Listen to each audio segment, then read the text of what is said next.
Hey everyone, Chris, the Thrift Shop Hustler. Today we got a special Know Your Stuff. We have Bobby, the Nintendo Guru, and I've known Bobby for a while through the Amiibo scene. He is very knowledgeable with Nintendo stuff in general. Bobby, do you want to give a brief introduction to who you are and what you are about? I could do that, definitely. Again, Bobby, Nintendo Guru. I have a YouTube channel, youtube.com/. Nintendo Guru. Got a couple podcasts, If We Ran Nintendo. And I changed, when you were on the Geekcast, when I had that, it's changed now. It's the Nintendo PlayStation podcast. Twitter at Nintendo Gurus. That's pretty much the gist of where I'm at. Awesome, awesome. So today, and this is a very special Know Your Stuff for those that are just tuning in. I've never done this with a co-host or a partner, and so this is kind of going to be interesting. And so I think Bobby knows his stuff when it comes to Nintendo. Bobby, real quick, you would consider yourself a collector, right? More than a reseller? Oh, absolutely. I don't resell anything. I Yeah. mean, there's times I will like, but for me, I'll take it to GameStop or something, or I'll give it away. I won't go to eBay and try to resell it that way or anything like that. Like typically, like I said, my stuff is GameStop, or there's a local retro shop that I go to all the time now. I'll take stuff there, but I don't go the whole resale market and stuff. Like I collect everything. Yeah, so like a lot of the followers on my channel, they're all about, going to garage sales and thrift shops and finding games and then selling them on eBay. This kind of know your stuff show that I do basically dives deep into a subject. We did Nintendo NES one time. We talked about stadium events and we talked about sealed and how like there's the T seal on the Yeah, NES games. We talked about like all that kind of stuff that people should be looking out for. So today that's we're amazing. so Bobby, thanks for being here. Thank you for having me. Anytime during the show you want to jump in, please feel free to. No And problem. so what we're going to talk about right now is pretty much, let's get right into here. We have Flipper Joe in the chat, resale traffickers, and it's like a Sherl businessman. Welcome. So what we're going to do is first, let me get into quick. First, we're going to talk about the system as itself. And Bobby, the system, did it come with two controllers or one? Do you I remember? thought it came with one, if I'm not mistaken. Because I think that was a if I'm not mistaken, that was like a big issue back then because the original Nintendo came with two, and then that was the one where they took one away, and people kind of were like, at least I know, like parents and stuff were like, well, this makes no sense. I have two kids. Why are you making me buy a second controller? So I'm pretty sure, if memory serves me correct, there was only one controller with it. And that totally sounds like a Nintendo thing to do, is to try to Yeah. milk you guys on accessories and You guys, thanks. you guys or us actually, because I mean Yeah, I grew up with this stuff, so we're gonna actually yeah. dive into a little bit about the our histories with Super Nintendo later. So right here we have on the screen, this is what a complete Nintendo NES, Super Nintendo, whatever you want to call it, is a complete. So what you have is you have your unit, you have one controller, you have a component cable which screws into the back of your cable box. This wasn't RGB at the time, correct, Bobby? It was only screw in. Yeah, only screw in.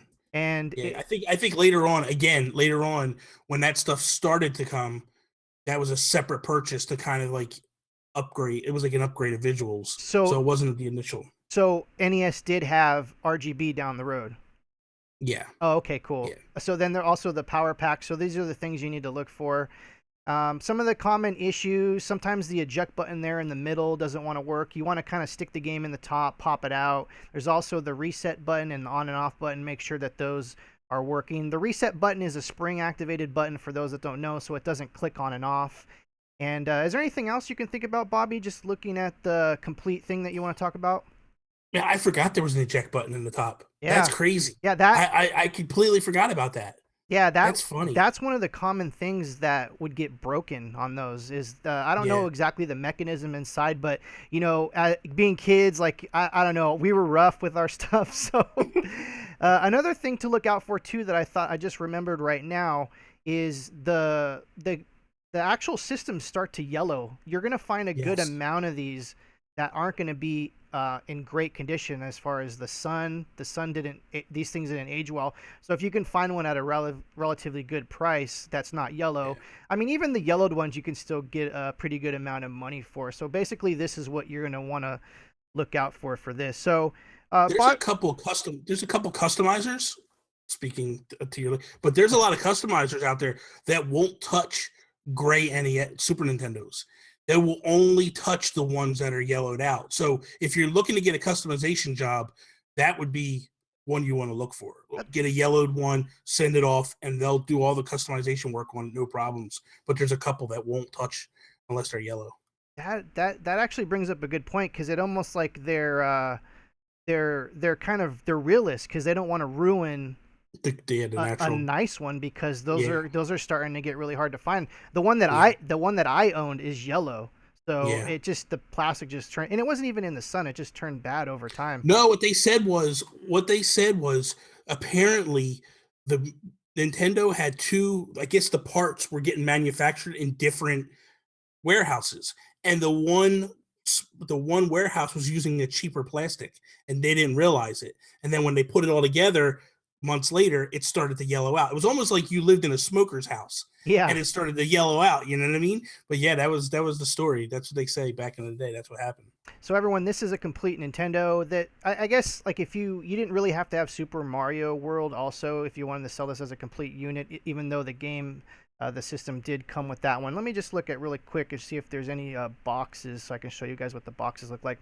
Some of the sets actually came with games. This one actually came with Link to the Past, or this one actually it says a special offer. I don't think it actually came with Link to the Past.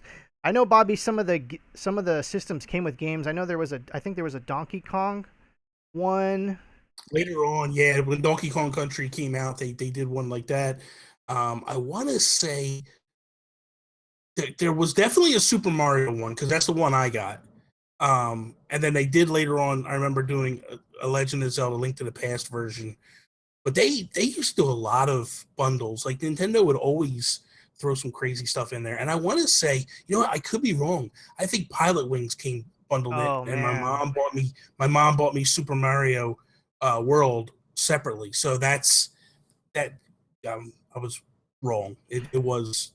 I you did get it, but it wasn't the launch package. right. Speaking of Pilot Wings, that was like one of my favorite games. And the thing is, what was awesome about Nintendo, the Super Nintendo, and we're gonna do a little bit of a sidetrack here, is it was like it had the first Mario Kart, it had the first Star Fox, which was the Mhm. first game to ever utilize 3D polygons Yeah. for Nintendo, which was a big Mhm. deal. So tell us a little story about your first like your earliest memories about Super Nintendo for you, Bobby. Well, I grew look at we grew up in an era. I'm not gonna say me because you're just as bad as Yeah. I am, but we grew up in an era where it was like you had to convince your parents to buy stuff. I had to beg my mom to buy me an original NES because we had an Atari 2600 in the other room with like 80 games, and she's like, "No, we're not spending $100, $200 on this console for you to go play games in the other room." And I begged her. Finally, after me and my brother got convinced, we got one. So then when the Super Nintendo came out, I had been seeing it in Nintendo Power, and I was like, man, this is going to take a con job. I'm going to have to convince my mom big time to get this one. So I actually begged her and begged her. And she's like, no, you know the deal. We're not buying a new one. She's like, it's not backwards compatible. I'm like, no. And she's like, no, definitely not then. And I was like, ah. So I wanted it. So finally, after begging for weeks and weeks and weeks, I was like, come here, come with me. We walk in my brother's bedroom. My brother used to tear stuff apart. And I go, look at all his toys wrecked, destroyed. I'm like, now come with me. And we go in, and my Nintendo's there, perfect. All the games are put away. Everything's pristine. I'm like, I will take care of this thing. Please make this happen. Please beg Dad to let it happen. And she bought it. She went in and she talked to my dad, and Christmas Day it was there, and I was like a little kid, man, was freaking out. So that's my fondest memory because I That's what had you to got. like beg her to get it, and she came through. That's cool. Yeah, a lot of our parents did the really cool things. Like I have a younger brother who's maybe about 2 years younger than me, Mm-hmm. and he's still to this day a huge gamer, and he would be the one that would get when we opened up our presents, it would have his name on it because my parents knew. And a funny little side, well, not really a funny, but a side note too is in late 1985, I was the first person on my block to get Nintendo. I had one of the very first releases that was the Christmas of that year, and it didn't really get huge until like early 1986, and all through 86 is when Yeah, it really started to snowball. So it yeah, was crazy to be able to be alive during the birth of Nintendo and kind of see it where it's gone today. And like I said, I mean, kids would, like, even people I didn't even know would come over to the house and was like, "Oh, I heard you had that Nintendo." like yeah, like even like adults and everything. And so yeah. I thought that was pretty funny. So we're gonna actually get into a little bit more on the prices, and we're gonna talk about games. So a lot of so here's the thing: like for collectors nowadays, they want to get sealed games. So we're gonna actually talk about some of the highest prices that we can see. The highest thing that we can see on eBay that's right now is $3,600 for a graded. I think it's called Haganon or Haganing. Have you ever heard of that game before, Bobby? I've never heard of that game before. Yeah, so what it is I guess the story with this is it was a Blockbuster exclusive. Have you ever heard of Blockbuster Oh, exclusives and stuff like that? I heard of Blockbuster, and I do remember them doing things like this back in Yeah. the day. Like it was a So, way to get people to come in and rent games from them, especially when Nintendo started combating them and trying to sue them because they didn't like the fact that they were renting their games. There was a whole big to do back in the 80s about that. So yeah, they were doing this stuff to try to get people in the door. So yeah, oh my God, and you bring up a good point, and I actually hate to even say this, but to the younger viewers out there, Blockbuster was a place that you would go and like rent movies and games. Because Bobby, we have a younger audience too that are resellers yeah. and collectors, and they have no idea that some of this stuff even exists. They're like, Netflix. They didn't have Netflix back then. No. And the red box, Yeah, and the the it, red it, box ones. and here's the worst part about Blockbuster, Bobby, is like it'd be Friday night, and you would be like, "Oh, I want to play a game all weekend," and you would go there, and literally all the good games would be We're gone, going. and then Yeah, you would man. have to pick like the crappiest thing just to try it. And I have actually a funny story about there's a game called EVO Evolution. Have you ever heard that game? Sounds familiar. What Sounds what familiar. it is you're like a microbe. You start out as a microbe, and then you start eating plankton, and then you grow up to be like a dolphin. You go through the evolutionary stages. Well, Yeah. anyways, that game was amazing, and like to this day, I kick myself for getting rid of it. It's at least like a $200 cart now, and Oh it's my called god. EVO, and we can actually look into that a little bit. But anyways, let's get back to talking about sealed games. A lot of these games are worth a lot. Look at this, Bobby. Chrono Trigger, $1,000 for a sealed version. That's that's Meg- Mega craziness. Man X, almost 900. Oh my god. And so these things are crazy Wow. prices. Look, there's even Super Mario World, if you can believe it or not, $600. Okay, so listen. This is now you're gonna educate me here for a second.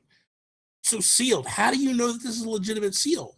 Like That's this could be just resealed. How do you know? that's actually a good. You actually bring up a good point. And I think even the Super Nintendo ones still had the T seals. And we'll look at an auction real quick right here, and hopefully they have a good photo. Because that's another thing is when I do these live shows and I want to prove a point. Oh, good, we got a good photo. So everyone sees this seam down the middle. That is called a T seam, and Okay. it's a very hard seam to reproduce. So did you know Oh, about that, okay. Bobby? No, I didn't know about that. That's why. Yeah. Oh, So okay. so so there was a scene. You know what? And I remember now that you're saying it, I remember it, but I don't. It's like you don't think about it as a kid. You're just ripping these things apart. So there was a seam down the middle, Right. and that's why they're calling. Obviously, they're calling the Yeah, T. But if it has that, that means it's actual store or warehouse manufactured. exactly. And See, the reason I don't know exactly like the reasoning behind it, but I can only assume is that they made these so that they were hard to reseal, because I can imagine people, nowadays you can buy resealers and all that stuff easily, but even back yeah, then they were a little harder to find, but you can find them if you own like a candy shop or something like that. yeah, And so but anyways, yeah, so Bobby, the T seal is basically the little seam that runs down the middle, and yeah. that is pretty much. Now I want to say they probably did manufacture some without that, and Yeah. that's one of those case by case basis. But I would say like every single one, you want to look for that, uh, pretty much. So that's basically that's how you can basically tell about that. So, anyways, everyone look for. So if you're out and about and you're looking for these, make sure that you look for the T team. And Bobby, you did bring up a really excellent point. And some of these people, have you heard of grading things like grading? Yes. Now, Well, because grading comic books and stuff like that, there's companies that do that and all that. I didn't realize they were grading video games though. That's I mean, it would make sense, right? To yeah, grade and video and they've games. been doing this for a while. And I remember when I was a collector, I was even a collector when I was still playing, and we used to collect sealed NES games because we can find them on eBay for like $5 a piece, like, and even cheaper than that. And so Wow. we used to collect them and everything. And even back then, I knew, and I wish I kept my collection. I got rid of all my stuff, but I knew back then it was going to be the baseball cards of today because when my father was young, he would just throw his Mickey Mantles in the trash and like put them in, Ah, put them. And that's the thing why a lot of these games are worth a lot now sealed is because pretty much they're games. People opened them and they played them. yeah. Do you think like my whole big thing for reselling is nostalgia is like a huge factor, right?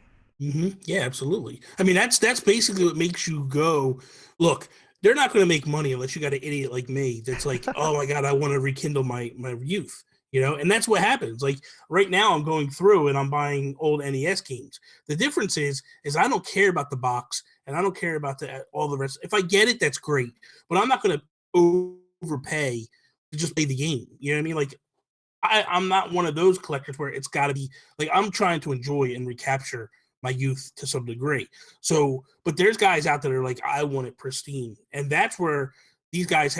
There's always a market. There's always going to be somebody out there, but it's comic books aren't necessarily the value they make so many of them anymore, and it's so different anymore. Games they still run very limited. Even today, like the Wii U, like Devil's Third, that game 10, 15 years from now, 20 years from now, that thing's worth a lot of money because it was such a short run and people bashed it that when that game actually there's going to come a time, mark my words, that game's going to be worth a lot of money because they didn't make it and people are just going to, like you said, throw it away eventually, or people that go trade it in that don't know any better, and then the game stores just eventually get rid of them and they disappear. It's that's where it all boils down. Well, you actually bring up a good point that we can actually segue this show into talking about some of the rarity of the games. It's one of the most well, this isn't like a rare game, and I was surprised when I did some research. You've heard of Earthbound, right? Oh, absolutely, dude. It's my favorite. Look at man, I got two sealed amiibo up here from Earthbound, man. Come on, that's my favorite game on the Super Nintendo. So you did own this game. I did own this game. I did let this game go. So I kick myself in the butt all the time because I'm like, I can't believe I let this one go. But yeah, I had the deluxe.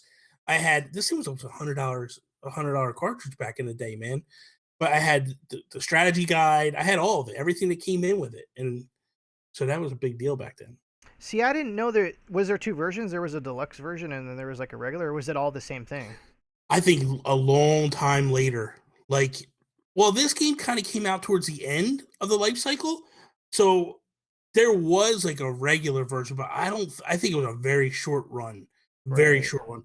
The deluxe was all you could get when you walked in the stores because what it was Nintendo was trying to push this game big time, so they were trying to get everybody on board with it to understand it, and they felt like the total package was what you needed to understand the game. Because you got to think during that era, RPGs were still starting to come into their own. Oh, Like, yeah, you had absolutely. Final Fantasy and all that, but Nintendo and Nintendo Power was pushing all that whole RPG scene. So this one was coming in, and this was kind of Nintendo's way into it, and they were trying to push as hard as they could. And plus, there was all kinds of issues with it. Um, Making the game, there was technical issues and bugs and all that stuff. I just talked about last night. There's a story with Iwata where Itoy, the creator of the game, actually went to Iwata because he heard he was this like mastermind with bugging games and writing code.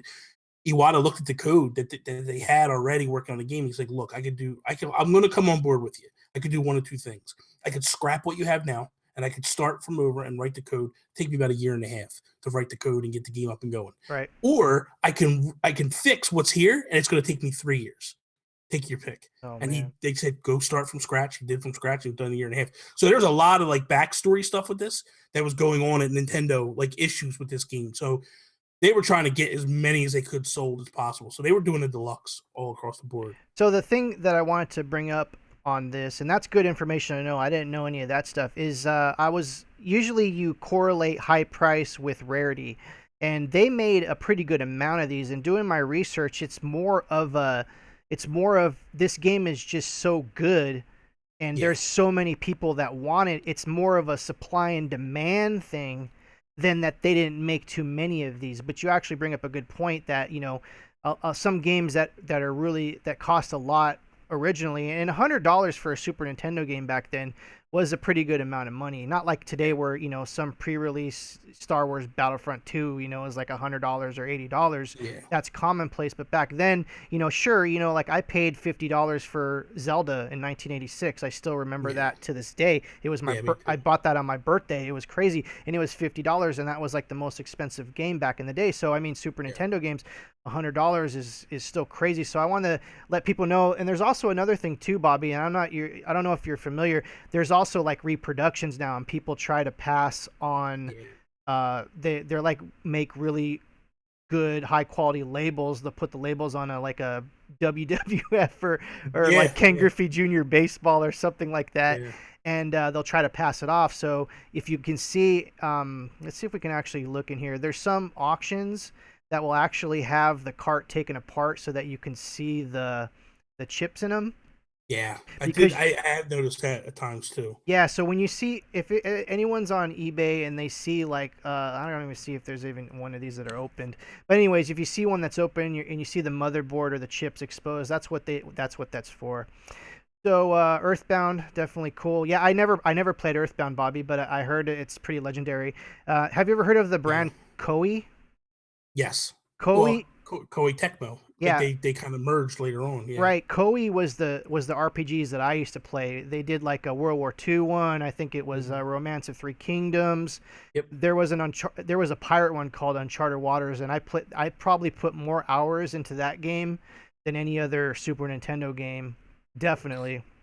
The reason why Earthbound was so big back in the day was what happened with this game was most of the time when you played role playing games, it was dated. It was, you know, medieval times, all that stuff. What they did with this, they allowed you to play in modern times, and then you picked like your favorite food, pizza or hamburgers or whatever it might be. Incorporated that into the game, and like you could change the name of the characters to be your friends and all that stuff. And like it was huge. Like it just basically they took the classic RPG stuff and put it into today's time. Well, those days times, Right. which is what made it big. The other thing too was, if I'm not mistaken, a few years ago when Nintendo released Earthbound on the Virtual Console, I'm pretty sure at that time these games started to take a hit a little bit. Um, Not the complete in box or anything like that, but like the games themselves, because the games used to pull a lot of money as well, Right. $400 or $500 just for the cartridge alone. So I know for a little bit of time they took a hit, but I think they're starting to go back up in And price. you also bring up a good point, is because a lot of these games, even still to this day, a lot of Super Nintendo games that are super high priced, you can't play them on the Virtual Console. You can only find them on cart versions. And Yeah. so, yeah, you definitely bring up a good point. So we're going to actually backtrack a little bit in time here. And just to let everyone know that doesn't know, I wrote down a little bit of numbers. Nintendo in North America, Super Nintendo, excuse me, ran from 1991 to 1999. So it had a pretty good run. They sold 49 million units as far as like the complete Super Nintendo packages. Japan, actually, their version of Super Nintendo, which is I think it was Super Famicom, if I'm not mistaken, Hmm. Yep. that ran from 1990 to 2003. So that actually had 4 extra years Yeah. on top of the North American one. And the reason why I bring that up is Bobby was mentioning that Earthbound was on the tail end of that. And a lot of the games that are super rare to find are those games that were on the tail end because Nintendo was focusing on Nintendo 64. And as a matter of fact, Bobby, maybe down the road we'll do a Nintendo 64 uh, Hmm. show of this, and I'd love to have you Yeah. on if you're available. Yeah, absolutely. So let's see what we have. We talked about nostalgia. We talked about Earthbound. Oh, let's talk about there was a Star Fox competition in 1993, and Bobby, I actually was in this competition. Get out of here, really? Yeah, yeah. So 1993, Super You're Nintendo. old. You are so old. So they Toys R Us had a Star Fox competition in 1993, and they basically, it was every store you would sign up. It was like a limited thing. I think they capped it out at like 20 or 25. I don't remember. So I remember being 13, going there on my bike, riding there. And of course, like I lost to some, 9-year-old or like someone, way younger than me who was playing Star Fox forever. So, anyways, I don't exactly remember what it was. I think you played like maybe 3 levels or 1 level or something like that, and whoever got the highest points. But anyways, there were specialty carts made for that tournament, and it's called the Star Fox Super Weekend, and those what they did is, so they used them during the tournament.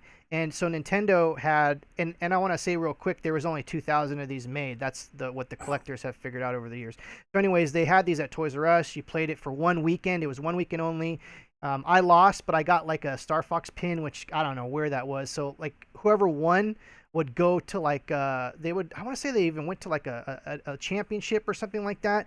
But anyways, Mhm. so you got prizes for however high you got during that day.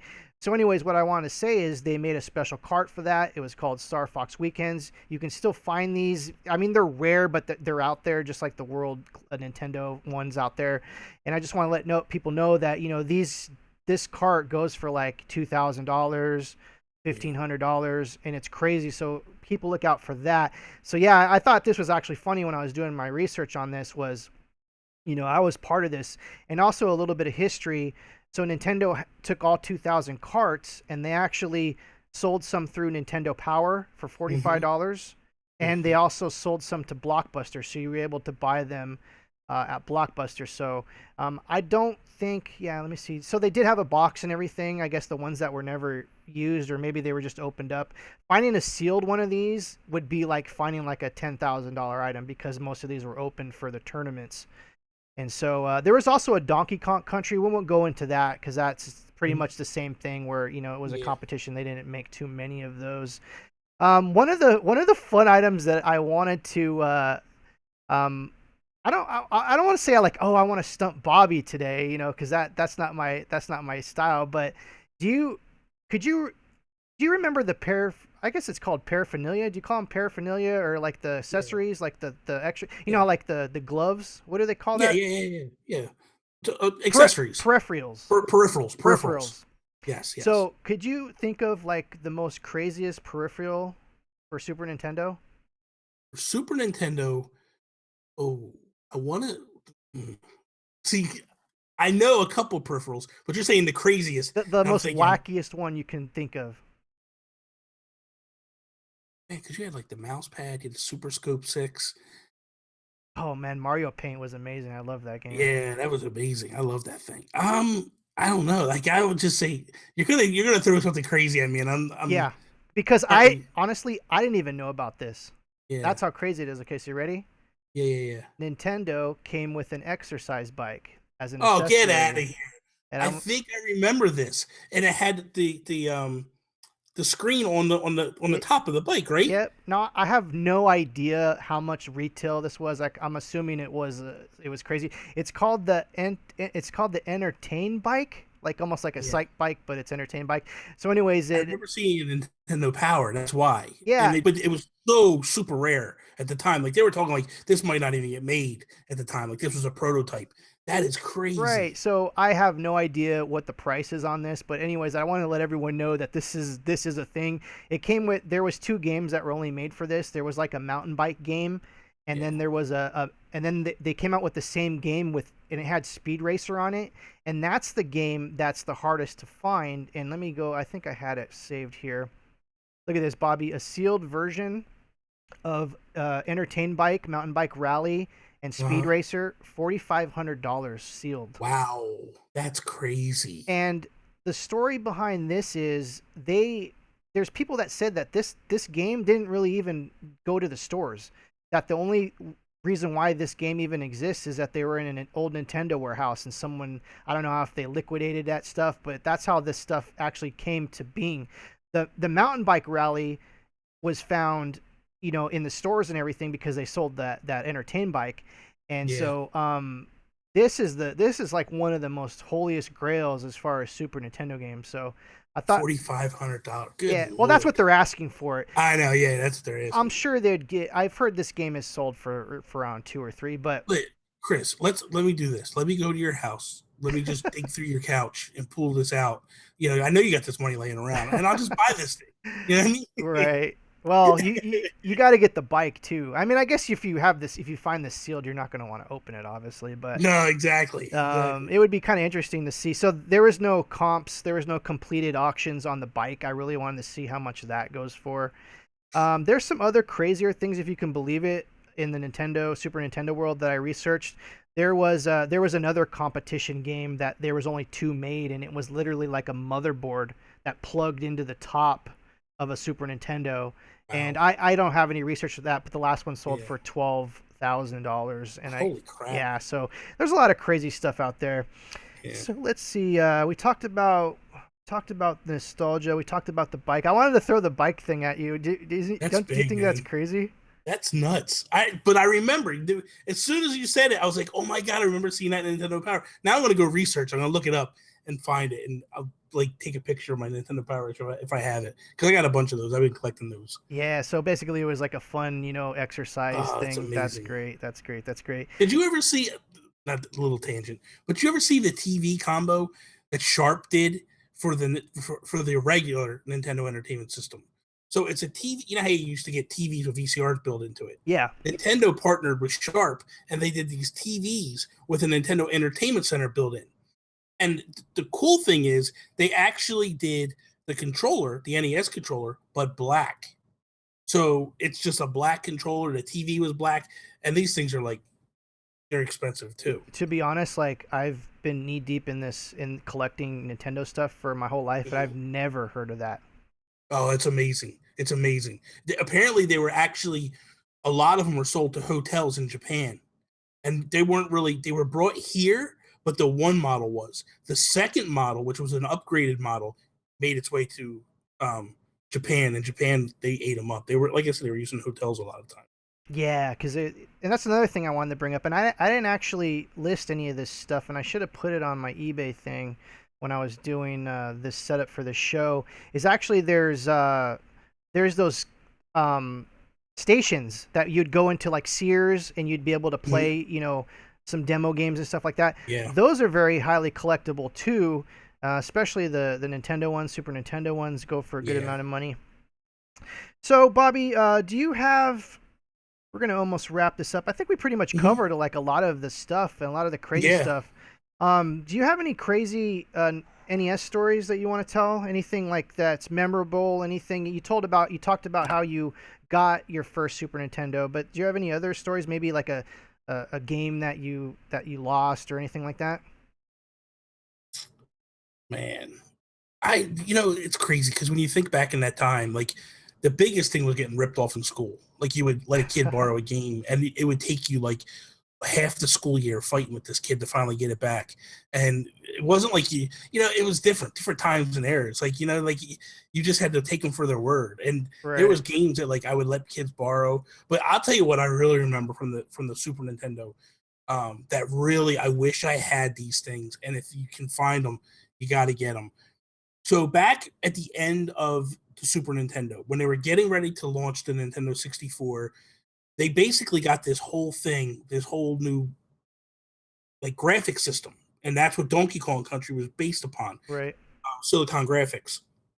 So, in order for Nintendo to launch and announce Donkey Kong Country, what they did was, if you were a subscriber to Nintendo Power, you got this VHS tape in the mail. Now, for those that are too young to remember VHS tape, it was these big blocky things like this, and it was Uh, like you put it in a VCR and you hit play, and it would play. It was like a DVD player, but not a disc, a big cartridge. Anyway, um, but it was basically a promotional video for Donkey Kong Country, showing it off what it does. It was about a 10 to 15-minute video, dude, it was amazing. And then every now and again, you would get these promotional videos. Actually, if you go on YouTube and if you just search Donkey Kong Country promotional video, you can actually watch the video.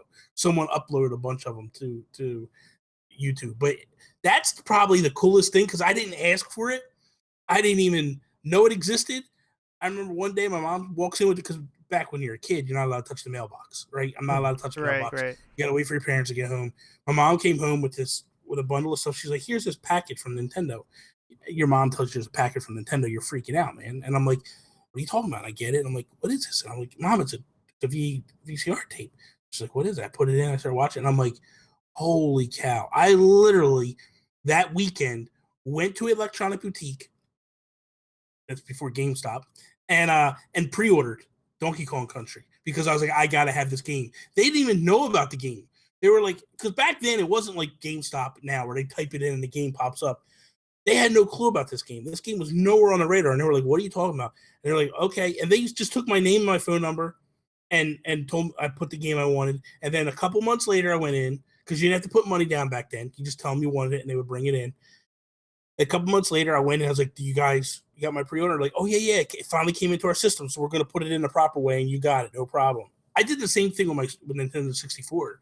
Pre-ordered it like 2 years before it even came out. It's called the Ultra 64 when I pre-ordered it, and then I went back like 2 years later, and they were like, "Oh yeah." That's it's like it's So nuts, but so their different time. yeah, so their promotional materials worked on you. Yeah, oh, That's big what time, that's dude. what you're I was saying. like, I was a fool. I would read Nintendo Power and be like, I gotta have this. I gotta get this. Like, I So was a that sucker, man. you actually bring up a good point. I'm actually going to go back and look and see if there's any Nintendo VHSs and what those go for. I haven't seen any of those in the wild, but I think I'm Yeah. familiar with the Donkey Kong one. Wasn't it like actually like a yellow plastic too, or No, no, no? no. No, that was the game. That was Donkey Kong. You're thinking Right. Donkey Kong Yeah, 64. but I could have This was swear. Yeah. this was actually the tape cassette itself. It was a black tape. It had a label. The label said Donkey Kong, Okay. but the outer sleeve was all the palm tree like leaves and Mm, stuff for the outer of it. So, right. yeah, that was dude. That thing was amazing. That's great. So I actually have three stories. One of them I'm gonna bring back. I'm gonna bring up because you brought up something else that reminded me of. It's actually an NES story. When I was 10, Mhm. my brother. Remember, I said that he was like a couple years younger, and we had this Yeah, huge collection, and he didn't really play a bunch of those games. So what I did is I made a huge list. And then I took the list to school. I made copies. I passed them out to everyone in the entire school, and they were like $5, $4. They were cheap, you know. So like I sold all my brother's games, and I have like $300 or $400 as a 10-year old, right? And I'm like trying to think to myself, well, how do I tell my mom, that I have all this money because she's gonna ask me. So yeah. I ended up like saying like, oh, I can't believe how stupid I was. So anyways, I said like, oh, look what I found on the floor. And then like, The money. yeah, the money. I'm all, look, mom, I found all this money on the floor. She's like, oh, crazy. And then like 5 minutes later, my brother's yelling like, "Where's all my games?" Oh and, my and I god! didn't even think about it all the way through. Like, duh. You should have waited. You Yeah, should have waited no, but until the games got no, he discovered. he would have he would have seen all his games were gone. Like, I'm just I don't Well, I'm no. What I'm saying is you should have waited for them to discover the games were missing, and then a couple days later, been like, "Hey, I got all this money I found." You know what I mean? Yeah, I was never a good crook. I never think the things all the way through. But anyways, how I thought about it, my brother never played them, so I was just like, I'm Yeah. doing him a favor, like I'll give him a cut or whatever like that. But anyways, the God. funny part about that is I was grounded for like almost all summer over that one, and I had to go back the next day and tell everyone to bring all the games back. There was like 50 or 60 games, Oh so my I had to god. go find out who had the games. They told my principal, the teachers, and everyone like, Chris, this is what happened. Oh man, I was ridiculed for like freaking Oh, that's months brutal, over man. that, dude. That's Anyways, but it wasn't brutal. my fault. It was my fault. But I thought it was a Yeah. funny story. Another story is, um, I was walking home. I was walking to school, and this was maybe like '94, and I found like $80 on the ground, and it was raining. I wasn't even supposed to be walking. And anyway, so I ran home. I'm like, oh, I found $80. It's kind of funny. I really found $80 on the floor this time. And she's like, "Wait a minute, let me go check your brother's video game collection." No, yeah, that's actually funny. But this was years later. But anyway, so like I was just like, Mom, could I stay home and go buy a Nintendo game? And like I don't know what the hell I was thinking, but she was just like, sure, and like just went to work. And I was just like, all right. So like I walked to Toys R Us. I bought SimCity with that $80, and I think it was like $40. And so I bought a bunch of candy, of course, and soda, and sat and played SimCity when it first came out. And SimCity to this day is one of my favorite all time Super Nintendo games. So that's funny. And I actually got one last story. I told you this a little bit before the show, and I Buckle don't. in. Well, this is a good one. Yeah, I don't advocate drug use, but when I was a teenager, I took LSD, I dropped acid, and played SimCity 2000 for like 18 hours straight. And I can't even like I could probably do a movie on just like how that whole experience was. And it just when you talk about being immersed in a game, oh my god, like I thought I was God, and I was like controlling like all these little digital people, and like it was crazy. So anyways, It's nuts. I just thought I'd tell you that. But don't do drugs, kids. This is a family friendly show. Yeah. It'll ruin your life. So, Bobby, do you have any final words? And once again, thanks for coming, man. This is really awesome. We're gonna have Oh, to dude, do this again. I appreciate this, man. Seriously, like you hit me up today, and you're like, "Hey, do you have 20 minutes?" I'm like, "Dude, I'm at work." And you're like, "Okay, how about later on tonight?" I'm like, "Yeah, anytime, dude, anything for you. I love you, dude. You know that." And I'm like, "Whatever you need, Evilos, man, I'm there, bro." And so yeah, I appreciate you bringing me on, but nah, just one thing I like to talk about real quick is I got my new Nintendo Talk series that I've been doing Monday through Friday, 5 days a week, 5 to 10 minutes. I break down the news, I talk about the news, I give my impressions on what we're talking about, and do that every day, Monday through Friday. And then on the weekends, I've been doing like a live show, Nintendo Talk Live, where I almost like this, except for not like we're not trolling for stuff on eBay. We're just hanging out and talking Nintendo. So it's a lot of fun. So anybody wants to check that out, go check out my YouTube channel. Yeah, and I actually have Bobby's link below, so go ahead and check that out if you guys are into Nintendo. And yeah, you actually kind of real quick, you actually do bring up a good point.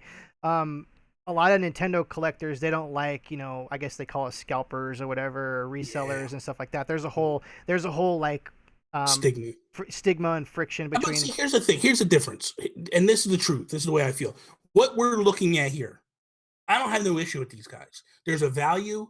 There's a market for it. There's something totally different. What I have the issue with is the people that go out and buy 20, 30, 40 of like an amiibo, buy them out, and then put them up on eBay for triple, quadruple the price. But this type of stuff, I totally get it. You know what I mean? Like there's value. It's like a comic book. It's like a Right. baseball card. You know what I mean? There's value to it. So this stuff I don't have an issue with. Like if I was looking, I mean, I wouldn't pay that kind of money for a game, but I get it. I totally get it. You know what I mean? Right. So yeah, No, you do. I don't, Definitely, man. So yeah. yeah, you do. You bring up another good point. Is I haven't even seen an NES Classic in the store at all ever since they came out. This So thing, I yeah, got one. I got it. You know, I had to get it right. yeah. Of I saw your unboxing video and everything. So yeah, I know. I'm a little jealous. So yeah, Bobby. Thanks everyone who's watching. Please click the thumbs up if you enjoyed this program. Also, leave a comment below if you guys are watching this on the back end. If you have any questions, leave them below. If you guys have found any really rare Super Nintendo items, and definitely check out Bobby's channel. And for lastly, I want to thank you again, Bobby. Thanks for coming out, man. We're gonna do we'll schedule it to do the Nintendo 64 version of this show I'm at there, man. a later date. So I want to wish everyone a great week. Happy Tuesday, and we'll see you later.